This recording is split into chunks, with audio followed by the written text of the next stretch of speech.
Application of trigonometry that is height and distance के question को अपने आप से करेक्टली सॉल्व करने के लिए हमें कुछ और बिंदुओं पर ज्ञान होना बहुत आवश्यक है। हमें कुछ और टर्म्स एंड डिफिनीशंस पर जानकारी होना बहुत आवश्यक है। इन्हीं सब बिंदुओं पर इन्हीं सब जानकारियों पर आज के वीडियो में हम लोग चर्चा करेंगे। तो चलिए शुरू करते हैं। प्रोसेस 6 है एप्लीकेशन ऑफ ट्राइगोनोमेट्री का बेसिक कॉन्सेप्ट आप सबको जड़ से क्लियर होना चाहिए। यदि आप सब चाहते हैं कि एप्लीकेशन ऑफ ट्राइगोनोमेट्री के क्वेश्चन को आप अपने आप से सॉल्व कर ले, तो एप्लीकेशन ऑफ ट्राइगोनोमेट्री के बेसिक कॉन्सेप्ट आपको क्लियर होना चाहिए। जैसे उन्नयन कोण किसे कहते हैं, अर्थात एंगल ऑफ एलिवेशन किसे कहते हैं, अवनमन कोण किसे कहते हैं, अर्थात एंगल ऑफ डिप्रेशन किसे कहते हैं, लाइन ऑफ साइट क्या है, दृष्टि अर्थात दृष्टि रेखा क्या है। इन सब के बारे में आपको जानकारी होना बहुत ज़रूरी है। इसके लिए आप मेरे चैनल लोकस मैथ सॉल्यूशन पर जाकर एप्लीकेशन ऑफ ट्राइगोनोमेट्री से रिलेटेड मेरा फर्स्ट वीडियो देख सकते हैं, जिससे आपका हाइट एंड डिस्टेंस अर्थात एप्लीकेशन ऑफ ट्राइगोनोमेट्री से रिलेटेड बेसिक कॉन्सेप्ट 100% पूरा क्लियर हो जाएगा 100%।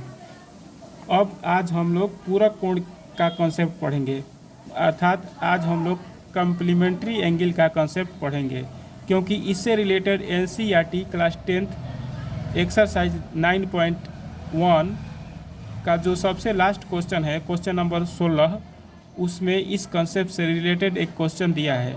इसी कारण से मैं पूरक कोण के बारे में पढ़ा रहा हूँ, समझाना शुरू कर रहा हूँ। ध्यान से समझिए पूरक कोण किसे कहते हैं। चलिए शुरू करते हैं।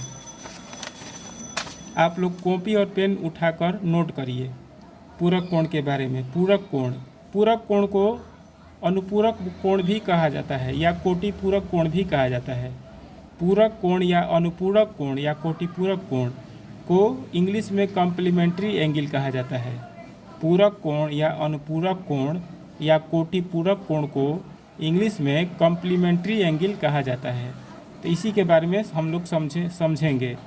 तो चलिए नोट करिए, यदि angle A plus angle B is equal to 90 degree, तो एंगल ए का पूरक कोण होगा एंगल बी और एंगल बी का पूरक कोण होगा एंगल ए।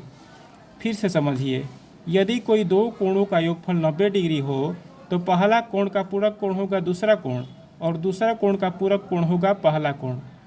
यदि A plus B is equal to 90 degree, तो ए का पूरक कोण होगा बी और बी का पूरक कोण होगा ए, अर्थात angle A and angle B परस्पर अर्थात एंगल ए और एंगल बी परस्पर अर्थात आपस में पूरक कोण होंगे। कब? जब दोनों कोणों को जोड़ने पर 90 आए तब। फिर से समझिए, एंगल ए और एंगल बी परस्पर पूरक कोण होंगे। कब? जब दोनों कोणों को जोड़ने पर 90 आएगा तब। फिर से समझिए, एंगल ए और एंगल बी आपस में पूरक कोण होंगे यदि और केवल यदि दोनों कोणों को जोड़ने पर 90 डिग्री आए तब, अन्यथा पूरक कोण नहीं होंगे। यदि दोनों कोणों को जोड़ने पर 91 डिग्री आएगा या 92 डिग्री आएगा या 90 से छोटा आएगा और 78 आएगा 77 आएगा, तो ए और बी आपस में पूरक कोण नहीं होंगे।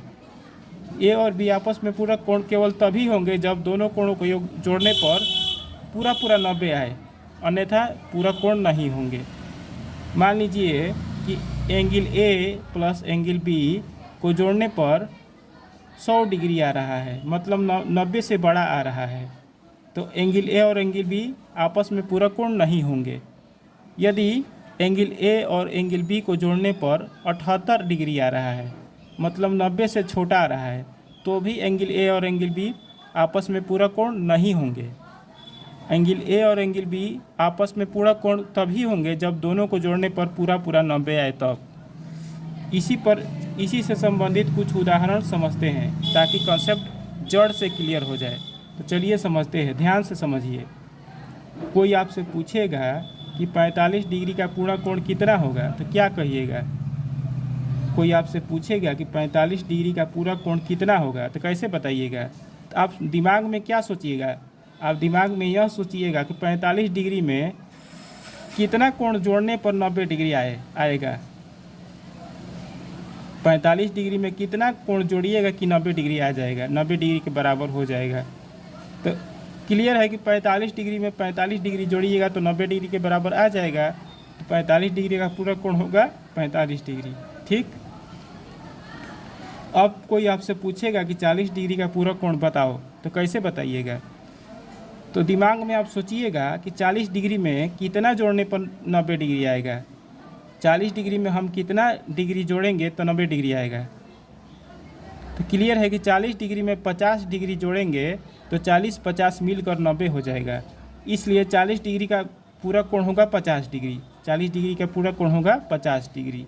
आंसर आपका आ गया। अगर कोई आपसे पूछेगा कि 50 डिग्री का पूरा कोण कितना होगा तो 40 डिग्री हो जाएगा। ठीक, अब आपके लिए होमवर्क मैं दे रहा हूँ, आप बनाइएगा घर पर और आंसर को कमेंट में लिख दीजिएगा।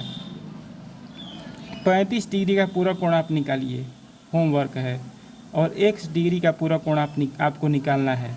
ठीक, अब चलिए आगे कुछ और नोट्स के बारे में पढ़ते हैं। इसको भी आप कॉपी पर नोट कर लीजिए। नोट करिए कॉपी पर।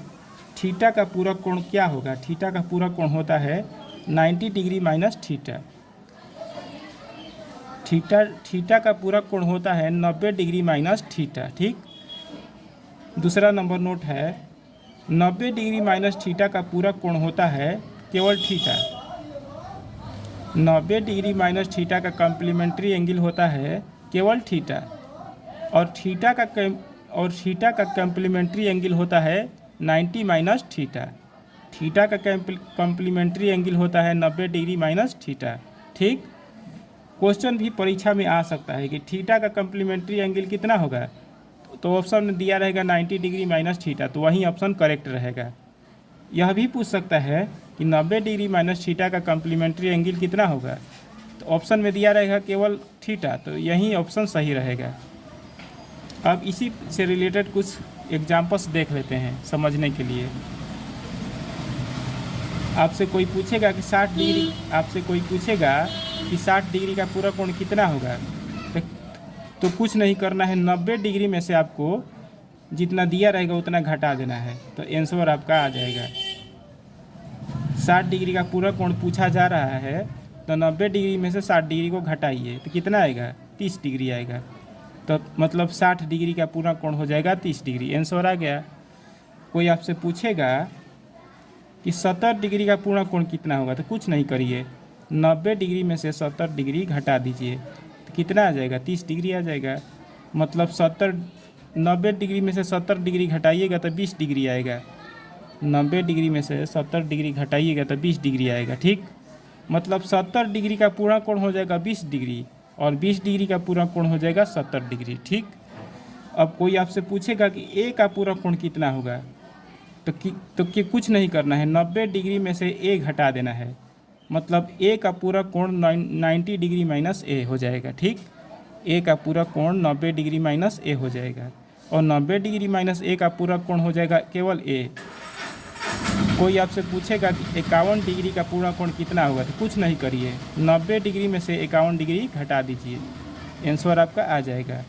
कितना आएगा? 10 में से 1 जाएगा 9, और 8 में से 5 जाएगा 3, 39 डिग्री। ठीक, 51 डिग्री का पूरा कोण 39 डिग्री। ठीक, 39 डिग्री का पूरा कोण 51 डिग्री। ठीक, आज हम लोगों ने पूरक कोण के बारे में विस्तार से पूरक कोण का कॉन्सेप्ट पढ़ लिया। अब एनसीईआरटी का जो क्वेश्चन नंबर 16 है उसको आज हम लोग बना लेते हैं, इसी कॉन्सेप्ट के आधार पर दिया है। एनसीईआरटी क्लास 10th के एक्सरसाइज 9.1 का क्वेश्चन नंबर 16, चलिए उसको भी हल कर लेते हैं। तो चलिए NCERT class 10th math chapter 9 exercise 9.1 question number 16 का सॉल्यूशन। क्वेश्चन कह रहा है मीनार के आधार से एक मीनार बनाइए। मीनार चर्चा किया गया है क्वेश्चन में। मीनार सीधा होता है भूमि से, तो मीनार हो जाएगा ये ए बी। मान लीजिए ए बी मीनार है। मीनार के आधार से एक सरल रेखा मीनार के आधार से जा रहा है। सरल रेखा में 4 मीटर और 9 मीटर की दूरी पर स्थित दो बिंदुओं से एक बिंदु है 4 मीटर पर स्थित, यहाँ से यहाँ तक की दूरी है 4 मीटर। एक बिंदु है, मान लीजिए यहाँ पर सी, मान लीजिए यहाँ पर सी बिंदु है। BC की लेंथ है 4 मीटर, BC की लंबाई है 4 मीटर और 9 मीटर की दूरी पर, और यहाँ से यहाँ तक 9 मीटर की दूरी पर एक बिंदु मान लीजिए, यहाँ पर D मान लीजिए। दो बिंदु से मीनार के शिखर के उन्नयन कोण पूरक कोण है। इन दो बिंदुओं से जो मीनार के शिखर का उन्नयन कोण बन रहा है वो दोनों आपस में पूरक कोण है, मतलब कॉम्प्लीमेंट्री एंगल बना रहे हैं। मतलब यहाँ अगर थीटा मानिएगा तो यहाँ 90 माइनस थीटा हो जाएगा, या यदि यहाँ पर केवल थीटा मानिएगा तो यहाँ 90 माइनस थीटा हो जाएगा। ठीक, तो हमें मीनार की ऊंचाई निकालना है या सिद्ध करना है कि मीनार की ऊंचाई 6 मीटर है। ठीक, हमें सिद्ध करना है कि we have to prove that, मान लीजिए मीनार की हाइट है h, तो हमें सिद्ध करना है कि h बराबर 6 मीटर। कैसे सिद्ध करेंगे? बहुत आसान है। पहले इस त्रिभुज को, यहाँ पर 90 डिग्री का कोण बनेगा। ठीक, त्रिभुज ABC उठाएंगे, त्रिभुज ABC में ये छोटा वाला त्रिभुज उठाएंगे, समकोण त्रिभुज ABC में परपेंडिकुलर हमें निकालना है और बेस दिया है तो tan का प्रयोग करते हैं। ठीक, तो tan 90 माइनस थीटा तो हो जाएगा लंब बटा आधार। तो लंब है h, आधार है 4। ठीक, तो tan 90 डिग्री माइनस थीटा का सूत्र होता है कोट थीटा बराबर h/4। अब इस त्रिभुज को उठाएंगे, त्रिभुज ABD, समकोण त्रिभुज ABD। ठीक, समकोण त्रिभुज ABD, इसमें भी tan लेंगे क्योंकि लंब परपेंडिकुलर नहीं दिया है और बेस दिया है, तो ले लेंगे tan थीटा इस एंगल को, तो हो जाएगा लंब h बटा में आधार 9। ठीक, इसको समीकरण 1 मान लीजिए और इसको समीकरण 2 मान लीजिए। अब समीकरण 1 में समीकरण 2 से गुणा करेंगे तो 1 गुणे 2। ठीक, 1 में कितना दिया है? Cot theta is equal to h/4। तो कोट थीटा LHS में LHS से गुणा करेंगे और RHS में RHS से गुणा करेंगे, तो cot theta into tan theta is equal to हो जाएगा, RHS है h/4 into h/9। tan theta into cot theta का फॉर्मूला होता है 1, इसके जगह पर लिख देंगे 1। h में से गुणा करेंगे, h² हो जाएगा 9 चौके 36। क्रॉस मल्टीप्लिकेशन करेंगे तो h² इज इक्वल टू हो जाएगा 36। स्क्वायर हटाएंगे तो यह 36 जो है रूट में आ जाएगा, h बराबर हो जाएगा √36। तो 36 का स्क्वायर रूट होता है 6। मतलब हम लोगों ने सिद्ध कर दिया कि मीनार की ऊंचाई 6 मीटर है। यही हमको सिद्ध करना था कि h का मान 6 मीटर है, तो हम लोगों ने सिद्ध कर दिया कि h का मान 6 मीटर है। आज का वीडियो कैसा लगा यह ज़रूर कमेंट सेक्शन में लिखिएगा। यदि अच्छा लगा हो तो लाइक और शेयर ज़रूर करिएगा। यदि आपको कोई क्वेश्चन पूछना हो, यदि आपको क्लास 10th से रिलेटेड कोई भी क्वेश्चन पूछना हो या किसी भी कंसेप्ट के बारे में समझना हो तो कमेंट सेक्शन में ज़रूर लिखिएगा, ताकि हम आपके डाउट को क्लियर करने के लिए नए नए वीडियो बनाते रहें। और यदि आप चाहते हैं कि ऐसे ही मैथ से रिलेटेड, क्लास 10th के मैथ से रिलेटेड सबसे पहले बिना किसी रुकावट के हमारे वीडियो आपके पास पहुंचते रहें, बिना किसी रुकावट के हमारे वीडियो का नोटिफिकेशन आपके पास आते रहें, तो हमारे चैनल को ज़रूर सब्सक्राइब करिएगा। धन्यवाद।